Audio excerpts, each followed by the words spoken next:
je rends grâce que moi aussi j'ai travaillé. La barbière de Kofi Pano, le titre du film documentaire de Aliou Ouro Titiri, projeté à la salle Canal Olympia Godopé de Lomé lors de la 7e édition de la Semaine nationale du cinéma togolais. Les cinéphiles et amoureux du 7e art ont apprécié et aimé l'histoire d'Alice racontée et traitée par le réalisateur. En 13 minutes 54, Titiri de Cricri, le réalisateur met en exergue l'emploi, l'autonomisation de la femme et surtout la lutte contre les grossesses précoces en milieu scolaire. Alice est une jeune fille qui fréquentait et bizarrement, c'est en classe de première qu'elle est tombée grosse précocement.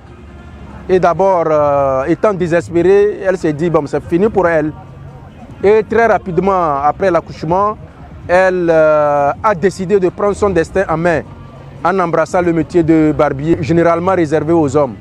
Et quand vous voyez, selon les statistiques au Togo, ces dernières années, disons, elles sont plus nombreuses à quitter les bancs à cause de grossesses précoces. Alors, c'est pour dire que le fléau ou bien le phénomène de grossesse précoce en milieu scolaire, c'est un problème qu'on doit vraiment prendre au sérieux. La thématique abordée dans ce film retient l'attention du public puisque le phénomène de grossesse précoce en milieu scolaire est un fléau mondial. Et l'histoire d'Alice sert d'exemple à toute la gente féminine. Le sujet était vraiment intéressant à la base. Le résultat est à la hauteur des espérances et des attentes. Je trouve que c'est un film qui est bien filmé, l'image est belle. Et le propos, surtout socialement, est utile, je dirais même indispensable, puisque ça décrit finalement une femme qui fait un métier d'homme, qui se bat au milieu des hommes et qui réussit et qui porte un message également pour les autres femmes de son pays. Donc pour moi, c'est un film qui est réussi sur toute la ligne, aussi bien dans la mise en scène que dans le propos qu'il tient, que dans la globalité, je dirais, de son utilité. Voilà. Moi, je pense que c'est un film qu'il faut montrer à l'Institut français, au Goethe-Institut, et peut-être aussi de le promener un petit peu partout, Palimé, etc.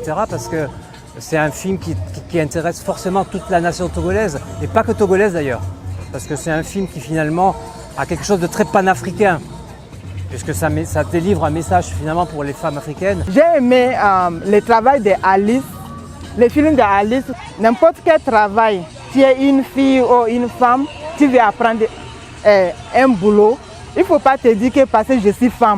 Passionné par l'écriture et la beauté de l'image, Aliou Ouro Titiri, diplômé de l'Institut des sciences de l'information, de la communication et des arts ISICA de l'Université de Lomé, option journalisme, il a approfondi ses connaissances en réalisation de films documentaires, de fiction ou encore publicitaires. Producteur des émissions télé, il a plusieurs films documentaires et fictions dans son compteur, Le Paradis empoisonné, Au-delà d'Adossa Gadao, La barbière de Kofi Pano et bien d'autres. Depuis février 2023, il est président de la JCC Togo, l'association des journalistes critiques cinématographiques du Togo. Amoureux du travail bien fait, Aliou Titiri de Cricri n'aura de cesse d'apprendre pour à son tour relayer son savoir. Il mérite d'être soutenu pour en faire de son film une projection dans les établissements scolaires en guise de sensibilisation sur toute l'étendue du territoire national pour cette rentrée scolaire 2023-2024.